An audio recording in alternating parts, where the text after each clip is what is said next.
ராஜா ஆசீர்வதிப்பார். நம்மை அன்பாய் நேசிக்கிறார். நம்முடைய இருதயத்துல எப்பொழுதும் சந்தோஷமா இருக்கிறத அவர் பார்க்கிறார்.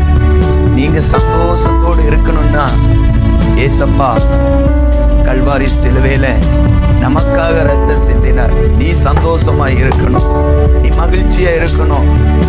எத்தனை போராட்டம் வந்தாலும் ஜெயத்தை அவர் கொடுப்பார்.